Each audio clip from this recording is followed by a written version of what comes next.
Hi and welcome to another video by Jimthecarguy.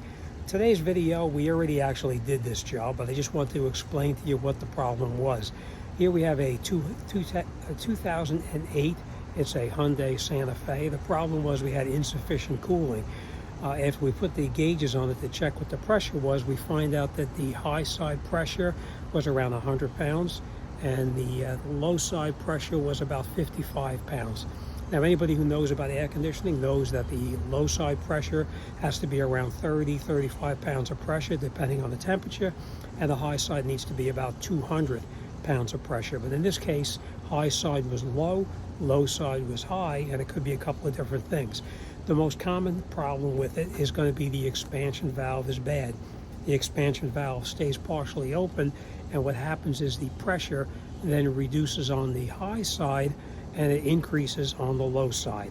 Unfortunately, in this particular case, it didn't work. We took the cheapest way out, put the expansion valve in, and we ran into the exact same problem. Again, we have the low side is high and the high side is low.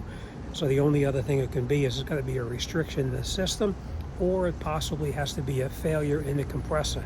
The compressor cannot produce enough pressure so that it can open up the expansion valve correctly to reduce the pressure in the low side.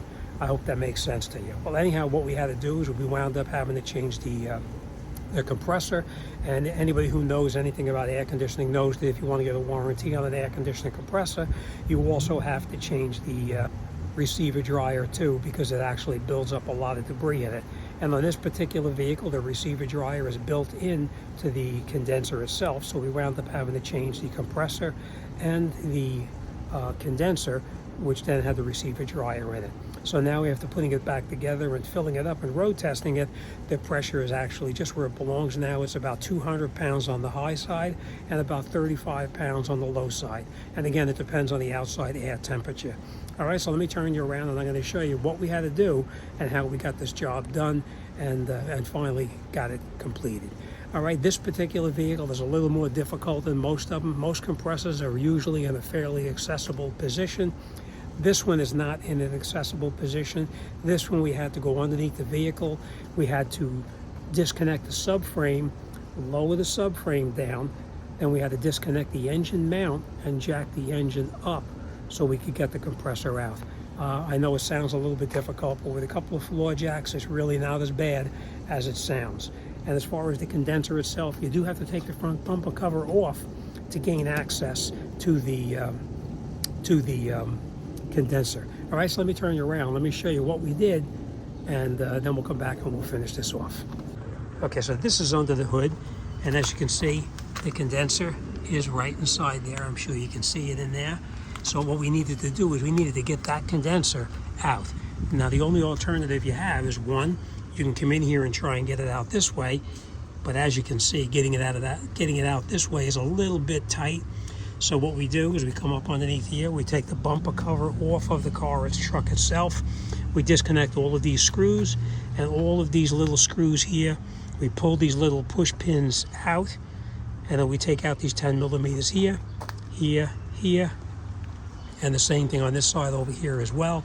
We disconnected everything in here, and then we came up underneath the bottom in here, and we disconnected the screws up in the bottom here, and the screws that are down underneath the bottom, down underneath here as well. We disconnected them. And then once we disconnected these, we just grabbed the bumper cover. It does take two people. We grab the bumper cover and we pull the bumper cover off. Now, remember when I told you about the compressor?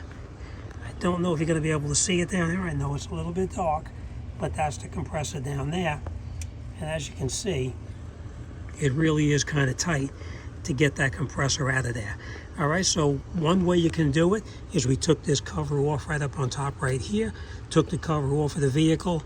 You could disconnect the alternator and pull the alternator out, and then in turn go down and get to the compressor. But the easiest way to do it is to go underneath the bottom, all the way down there. I don't know if you're going to be able to see it, but down all the way down to that one bottom piece down there is what they call the subframe. That subframe, you loosen it up, lower it down just a little bit. Once you lower it down, then that'll give you the ability to lift the engine up. Once we lift the engine up, Then we can disconnect that compressor. Right down inside there, we can take that compressor off, and we removed it and put the new one on. Now, as far as the expansion valve itself is a fairly easy item. It's right in the back right there. That's why we took a chance on changing the expansion valve without having to change the compressor first, hoping that that would take care of the low pressure, or I should say the low pressure being high and the high pressure being low. But unfortunately, that's not it. Now, what happens frequently is when this valve goes bad, the valve stays partially open, and it will give you that exact same pressure reading. High side low, low side high, because the valve is stuck partially open. But in this particular case, it made no difference whatsoever. So we came underneath here, we vacuumed everything out again, and that's how we did it. All right, now, as far as after you do that, then you put it back together. Of course, you'll charge it through your low side right here, and your high side fitting is right here. All right, so that's what we did. Okay, so as you can see, doing that compressor is really not as simple as a compressor is just sitting up on top of the engine right here. This one is kind of buried down in there. I forgot to tell you too, you also will need to take the drive belt off, obviously, because the drive belt goes around the compressor. So we pulled the actual compressor belt off first, and then we went underneath the vehicle. We disconnected the subframe. There's 2 screws in the subframe that hold it up. We loosened those screws up, supporting it with a floor jack underneath it. We lowered the subframe down, took the screws out, of course, lowered the subframe down, and then we kept that jack underneath the subframe while we went over to the engine, supported the engine, disconnected the engine mount. Once we disconnected the engine mount, we lifted the engine up slightly so we could actually lower the subframe down and lift the engine up, giving us enough room to grab the compressor and pull it out so we could actually get in there and get the compressor out. Now, I will tell you this, when you put it back together, make sure you use new O-rings. I can't tell you how many people call me or text me or whatever and ask me, can I use the old O-rings? No, don't waste your time don't waste your time using the old O-rings over again. Replace them, because you're going to put it together with an old O-ring and you're going to have a slight leak out of it, and then you're going to have a problem. So make sure you always change the O-ring. They're so cheap, it's not worth it. Before you put the O-rings back in there, make sure you lubricate them, because a lubricated O-ring is going to work a lot better than one that's bone dry. Make sure you have no dirt on any of the connections where the O-rings are attaching to, and you'll be fine. The last thing I want to tell you is make sure you check the oil level in the compressor. Some compressors come dry and you'll need to add the oil, so make sure you check that first. All vehicles have underneath the hood, you'll find a sticker underneath the hood that'll tell you how many pounds of Freon goes in the system. This particular one takes 1.38 pounds of R134.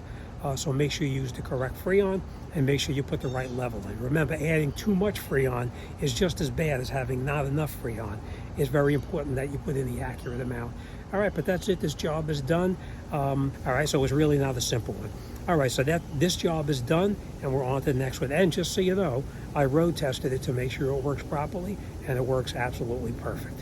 All right, as always, thanks for watching, and I'll see you on the next one.